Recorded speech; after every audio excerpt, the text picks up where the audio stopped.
Assalamualaikum warahmatullahi wabarakatuh. Halo teman-teman semuanya, sebelumnya kenalin, saya Gendis Sabrina Salsabila, mahasiswi farmasi dari Universitas Ahmad Dahlan. Di video kali ini kita akan bincang-bincang singkat bersama Ibu Widya Stuti mengenai ketokohan Kiai Haji Ahmad Dahlan. Selamat sore Ibu. Selamat sore. Sore. Ibu gimana kabarnya hari ini? Sehat. Sehat, alhamdulillah. Ibu Wid boleh mungkin perkenalkan diri dulu ke teman-teman? Perkenalkan, nama saya Widya Stuti, sebenarnya panggil saja Bibit. Siapa lagi? Mungkin kontribusi Ibu di Kemuhammadiyahan. Oke, saya kalau di Aisyah posisi saya sebagai Ketua Lembaga Budaya Seni dan Olahraga. Sementara kalau di PP Muhammadiyah, saya sebagai Wakil Ketua Majelis Pustaka dan Informasi yang membidangi museum, kearsipan dan juga pustaka. Wow, keren banget ya teman-teman semua kontribusi Ibu Wid di Kemuhammadiyahan. Baik, langsung saja kita mungkin ke pertanyaan yang pertama. Ibu, kapan dan di mana sih Kiai Haji Ahmad Dahlan ini dilahirkan? Kalau dilahirkan itu masih debatable ya. Ada yang bilang dilahirkan di Nitian dan ada yang bilang dilahirkan di Kauman. Kalau tanggalnya tanggal berapa ya, saya agak lupa ya. Kalau nggak salah Januari. Di tanggal berapa gitu, tahun 1800-an ini. Nggak apa ya Mbak, soalnya kalau yang tanggal-tanggal gitu. Nggak apa-apa Ibu. Harus lihat Wikipedia. Nggak apa-apa. Kemudian menurut Ibu kenapa sih Kiai Haji Ahmad Dahlan ini merasa perlu dan penting dalam mendirikan pendidikan di Yogyakarta ini? Oke. Kiai Dahlan itu kan sebenarnya dia sosok orang yang visioner, apalagi ketika dia kemudian pernah ke Mekah, dia menetap 5 tahun di sana, kemudian bergaul dengan banyak tokoh gitu, sehingga terbukalah pemikiran beliau tentang peradaban sebenarnya. Ketika kemudian masuk ke Jogja gitu, kembali ke Indonesia, ke Jogja, dia kan melihat di Jogja pada waktu itu di 1900-an awal itu kan kondisi masyarakatnya itu miskin, kemudian yang kedua terbelakang karena tidak bisa mendapatkan pendidikan yang layak. Pendidikan hanya bisa diperuntukkan untuk orang-orang yang priayi gitu ya. Dan kemudian ada ketimpangan perempuan dan laki-laki itu, karena perempuan pada masa itu hanya dipakai kelas 2 lah gitu ya. Perempuan itu sebagai konco wingking, kemudian dia itu tidak bisa keluar dan sebagainya. Kemudian yang ketiga, dia melihat satu kenyataan bahwa pelaksanaan agama Islam itu sangat jauh berbeda dengan apa yang dia pahami ketika di Mekah. Sehingga itulah kemudian dia membuka pemikiran bahwa untuk merubah ini dia harus melakukan sesuatu. Nah, pergaulan beliau dengan beberapa tokoh Budi Utomo itu membuka wawasan beliau tentang bergerak secara kelompok. Karena Budi Utomo itu kan gini, mereka kan berorganisasi untuk mencapai kemerdekaan. Ada banyak organisasi, ada salah satunya Budi Utomo, ada Sarekat Islam, macam-macam gitu, di mana mereka itu semua tujuannya sama, ke kemerdekaan, tetapi jalannya beda-beda. Nah, ketika kemudian beliau bergaul dengan teman-teman dari Budi Utomo, itulah diberikan wawasan bahwa bisa bergerak tapi membentuklah sebuah kelompok. Nah, kebetulan beliau juga membaca atau memahami surat Al-Imran ya, 1/4 itu, bahwa memang yang berkelompok itu ketika hendaklah ada di antara kalian itu menyerukan kebaikan begitu ya, secara berkelompok. Nah, itu yang menjadi salah satu kenapa kemudian Kiai Dahlan berpikir untuk mendirikan sebuah organisasi. Artinya perjuangan beliau untuk merubah beberapa catatan beliau ketika beliau pertama kali datang sehabis dari Mekah itulah yang dilakukan, kemudian dia melakukan dengan cara berorganisasi. Dan kenapa pendidikan yang diperoleh gitu ya, yang diambil gitu, atau dipilih, pada waktu itu memang banyak pilihan kan. Organisasi itu bergerak untuk kemerdekaan, bisa lewat politik, bisa lewat ekonomi, ada serikat dagang Islam gitu ya, atau syarikat Islam, ada yang kemudian dia bergerak lewat istilahnya jurnalis gitu, banyak. Tetapi pilihan Kiai Dahlan adalah pendidikan karena beliau punya pendapat bahwa salah satu untuk mengubah peradaban itu adalah dengan pendidikan. ketika masyarakat itu terdidik, ketika masyarakat itu tahu, maka peradaban itu akan menjadi berubah. Dan ketika sebuah kelompok masyarakat itu punya peradaban yang bagus, punya tingkat martabat yang bagus karena dia berpendidikan, maka untuk mencapai sebuah kemerdekaan itu bisa dilakukan lewat itu. Jadi ini pilihan aja, pilihannya Kiai Dahlan, berjuang sama-sama dengan Budi Utomo, berjuang menuju kemerdekaan, tetapi Kiai Dahlan melalui pendidikan, kesehatan sosial, sementara Budi Utomo melalui politik. Baik Ibu. Kemudian menurut Ibu mengapa nilai-nilai yang diajarkan Kiai Haji Ahmad Dahlan ini masih diterapkan sampai sekarang di organisasi Muhammadiyah? Ya, karena sifatnya universal. Jadi karena Kiai Dahlan itu kan sudah berpikir kemajuan ya pada saat itu. Bagaimana kemudian dia berpikir bertemu dengan anak perempuan, tidak inginkah kamu itu tidak malukah kamu ketika kamu diperiksa oleh laki-laki ketika hamil? Itu kan pemikiran bahwa beliau berpikir harus ada perempuan nih yang menjadi dokter atau bidan atau yang dia memeriksa kehamilan, karena ketika kita bicara aurat dan lain sebagainya, perempuan itu diperiksa laki-laki itu kan menjadi satu hal yang tidak mengenakan. Itu adalah bagaimana pemikiran Kiai Dahlan. Kemudian bagaimana dia bisa berkata jadilah insinyur, mister, apapun gitu, dan kembalilah ke Muhammadiyah. Artinya siapapun, inklusivitasnya Muhammadiyah itu di situ terbuka untuk siapapun. Siapapun bisa jadi Muhammadiyah. Kalau kamu mau jadi insinyur, mau jadi dokter, mau jadi apapun, kembalilah ke Muhammadiyah gitu. Bisa kamu ke Muhammadiyah meskipun kamu jabatanmu apapun. Itu yang kemudian ada banyak nilai-nilai universal yang beliau sampaikan gitu. Misalnya janganlah, kalau saya perempuan ya, janganlah urusan dapur itu menghalangi dirimu untuk berbuat sesuatu untuk masyarakat ya. Itu kan artinya bahwa ini sama, perempuan laki-laki itu sama untuk berbuat sesuatu. Jadi kenapa banyak yang diterapkan ya karena nilai-nilai universalnya itu yang kemudian dipakai oleh Kiai Dahlan. Sifatnya universal, tidak kemudian hanya itu untuk hanya itu enggak. Jadi sifatnya menyeluruh dan long time. Jadi itu bisa diterapkan di zaman apapun.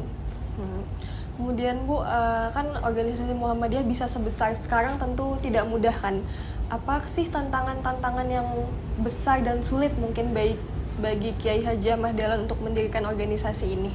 Tantangannya sebenarnya muncul dari lingkungan terdekat dia gitu. Bagaimana kemudian yang tantangan terbesar itu kan dia itu merubah sesuatu yang sudah subtle gitu ya. Jadi memaksa orang keluar dari zona nyamannya itu kan pasti nggak semua orang bisa, nggak semua orang mau gitu ya. Bagaimana kemudian pada waktu itu seorang kiai, model pendidikan yang soragan itu, di mana murid datang ke kiai, berubah ke Kiai Dahlan bahwa kiailah yang mendatangi muridnya atau gurulah yang mendatangi muridnya. Itu kan satu perubahan sosial yang sangat luar biasa pada masyarakat itu. Jadi tantangan terbesarnya itu justru hadir pada lingkungan terdekat dia, karena memang lingkungan terdekat dia itu sudah dalam zona nyamannya. Itu kemudian dirubah oleh Kiai Dahlan, merubah arah kiblat. Itu kan berarti merubah kesepakatan. Ya mereka nggak mau karena mereka merasa apa yang dia lakukan udah benar, tapi ternyata oleh Kiai Dahlan itu salah loh gitu. Nah, itu seperti itu menurut saya tantangan yang terbesar itu justru datang dari lingkungan dia, lingkungan paling dekat dia, dan tantangan itu memang sifatnya sangat psikologis sekali ya.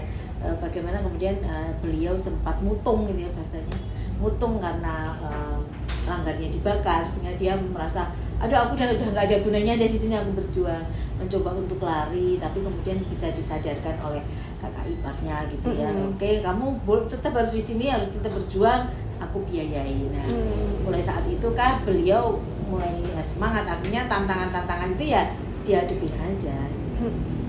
Ya Bu, mungkin pertanyaan terakhir dari kami, menurut Ibu gimana sih pengaruh pemikiran Kiai Haji Ahmad Dahlan dalam pendidikan di Indonesia, terutama dalam modernisasi kurikulum di Indonesia ini? Pengaruhnya itu adalah bagaimana pada waktu itu Kiai Dahlan itu memadukan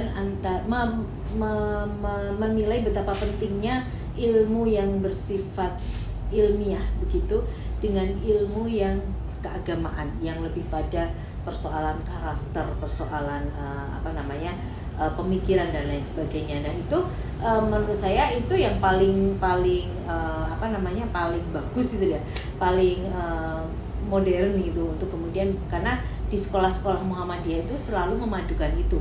Jadi ketika misalnya dulu model pesantren itu kan dia khusus ilmu agama nih, baca kitab kuning, tapi nggak di sekolah yang didirikan oleh Muhammadiyah Kiai Dahlan itu sudah memadukan antara ilmu dunia katakanlah dengan ilmu di akhirat.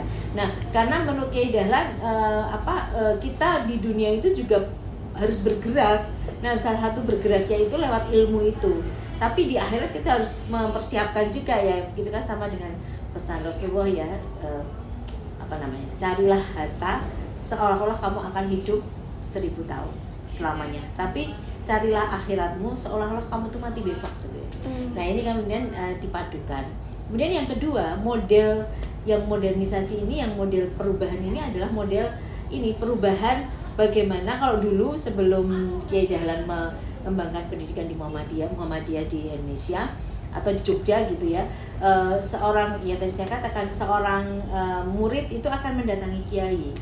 Jadi itu pun terjadi jauh sebelum awal-awal berdirinya Muhammadiyah itu kan muridnya yang datang ke Kiai Dahlan nih, di musola dia gitu, di rumah dia, muridnya akan datang. Nah ketika Muhammadiyah itu berdiri, maka dibalik bahwa ada satu tempat yang khusus di mana di situ terjadi pertemuan antara murid dengan guru. Bahkan si guru pun harusnya harus mendatangi tempat itu, tidak lagi muridnya yang datang. Ini adalah perubahan di samping modern itu ya, penggunaan bangku, penggunaan macam-macam, tetapi model itu yang sangat luar biasa bagi menurut saya. Kemudian yang ketiga itu adalah bagaimana kemudian bagi Kiai Dahlan itu laki-laki dan perempuan itu sama-sama punya hak untuk menuntut pendidikan. Itu berbeda dengan zaman sebelum Kiai Dahlan ada hadir. Karena perempuan itu, bahkan Nyai Walidah, Siti Walidah istrinya itu bukan, dia tidak bisa sekolah keluar. Dia itu kan buta huruf ya, buta huruf Latin. Kakak-kakaknya yang laki-laki itu, adiknya yang laki-laki semuanya disekolahkan keluar ke Mekah kayak itu. Tapi Siti Walidah nggak boleh, dia tetap di rumah. Dia harus belajar dengan ayahnya. Kemudian karena dia pandai, dia bisa mengajar temannya. Tapi kan Siti Walidah itu sampai di tahun 20-an beliau itu kan masih tetap tidak bisa baca Latin, huruf Latin. Jadi beliau itu juga belajar. Nah ini yang menurut saya sangat luar biasa, bagaimana perempuan Muhammadiyah itu memberikan kesempatan tiap sebaik-baiknya untuk perempuan menempuh pendidikan. Yang keempat itu ya ini ke Kiai Dahlan dan Nyai Dahlan, bagaimana kemudian education for all itu diterapkan mulai dari anak usia dini sampai dewasa. Mulai tahun 1919 berdirinya Frobel School Aisyah pada waktu itu menjadi satu tonggak bagaimana kemudian Muhammadiyah itu juga peduli terhadap pendidikan anak usia dini, yang waktu itu kaum pribumi tidak akan pernah bisa mendapatkan itu. Jadi Frobel School itu Aisyah itu merupakan sekolah usia dini pertama kali yang dimiliki atau yang bisa diakses oleh kaum pribumi. Jadi setidaknya itu ya, tapi mungkin masih banyak lagi ya, tapi mungkin itu yang paling penting untuk ke depannya. Istilahnya memang perubahan yang dibuat oleh Kiai Dahlan itu satu perubahan yang cukup besar untuk lingkungan yang pada waktu itu 1900-an itu masih sangat kuno banget gitu ya, dari sisi pendidikan itu masih sangat awam lah. Ternyata perjuangan Kiai Ahmad Dahlan dalam mendirikan Muhammadiyah nggak langsung besar ya Bu? Kami Kiai Ahmad Dahlan sendiri berjuang untuk mendapatkan izin. Nah ini yang kemudian menjadi salah satu contoh bahwa Muhammadiyah itu serius. Kiai Ahmad Dahlan itu berjuang melalui Muhammadiyah itu serius, sehingga dia juga mengurus izinnya kepada pemerintah Hindia Belanda. 1912 dia mengajukan izin, 1914 izin itu baru turun. Dan itu baru diperbolehkan berkembang di Jogja. Baru 1920 itu diperbolehkan berkembang keluar Jogja.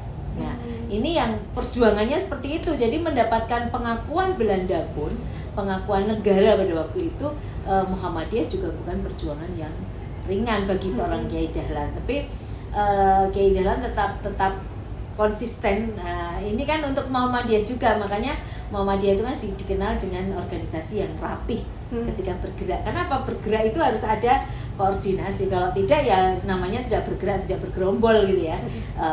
Makanya waktu dulu itu pertama kali Muhammadiyah berdiri itu yang namanya ranting, itu disebut gerombolan karena kelompok orang.